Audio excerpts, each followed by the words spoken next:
பணி நீட்டிப்பு வழங்க கோரி போராடி வரும் செவிலியர்கள் மூன்றாவது நாளாக போராட்டத்தை தொடங்குவது தொடர்பாக ஆலோசித்து வருகிறார்கள். இது தொடர்பான விவரங்களோடு இணைகிறார் செய்தியாளர் திருமலை. விவரங்களை பதிவு செய்யலாம். தற்போது செவிலியர்களினுடைய பிரதான கோரிக்கைகள் என்பது என்னவாக இருக்கிறது? பலவேல் கொரோனா பேரிடர் காலகட்டத்தில் தமிழகம் முழுவதும் சுமார் 2400 செவிலியர்கள் தற்காலிகமாக பணியில் ஈடுபடுத்தப்பட்டனர். அவர்களது பணிக்காலம் கடந்த 31ஆம் தேதி நிறைவடைந்ததாக எந்தவித முன்னறிவிப்புமின்றி அறிவிப்பாணை வெளியிடப்பட்டது.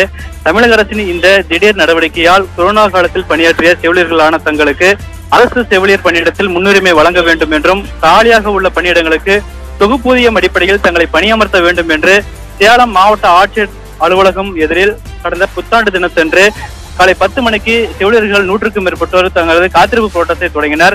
தங்களது கோரிக்கையை அரசு ஏற்கும் வரை போராட்டத்தை தொடருவோம் என்றும் கடந்த 2 நாட்களாக போராட்டத்தில் ஈடுபட்ட 100க்கும் மேற்பட்ட செவிலியர்களை இரவு நேரத்தில் காவல்துறையினர் கைது செய்து வந்தனர். கைது செய்த செவிலியர்கள் தனியார் மண்டபத்தில் அடைக்கப்பட்டனர். இந்த நிலையில் மாற்றுப்பணி வழங்கப்படும் என்று அரசு அறிவித்த போதும் தங்களுக்கு உறுதியாக வேலை கிடைக்குமா என்ற நம்பிக்கை ஏற்படாததால் பல்வேறு மாவட்டங்களைச் சேர்ந்த செவிலியர்கள் சேலத்தில் இன்று 3வது நாளாக காத்திருப்பு போராட்டம் நடத்த முயற்சி செய்து வருகின்றனர். நேற்று இரவு கைது செய்யப்பட்ட செவிலியர்கள் தாரகா பகுதியில் உள்ள தனியார் மண்டபத்தில் அடைக்கப்பட்டிருந்த நிலையில் அவர்கள் திடீரென வெளியேற்றப்பட்டனர். இவர்களுக்கு அங்க குடிநீர் மற்றும் உணவு எதுவும் வழங்காமல் வெளியேற்றப்பட்ட நிலையில் காலை நேரத்தில் சாலையோர கடைகளில் அனைவரும் தங்களது பசியை ஆறினர்.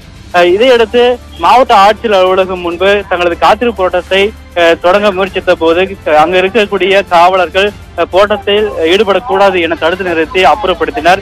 இந்த நிலையில் காத்திருப்பு போராட்டத்திற்கு இடம் கிடைக்காத செவிலியர்கள் 100க்கும் மேற்பட்டோர் தற்போது சேலம் அரசு குமாரமங்கலம் மருத்துவக் கல்லூரி மற்றும் மருத்துவமனை பின்புறம் பகுதியில் அனைவரும் குழுமி நின்று வருகின்றனர். தற்போது போலீசார் அவர்களுடன் பேச்சுவார்த்தை நடத்தி வருகின்றனர். பாலவே,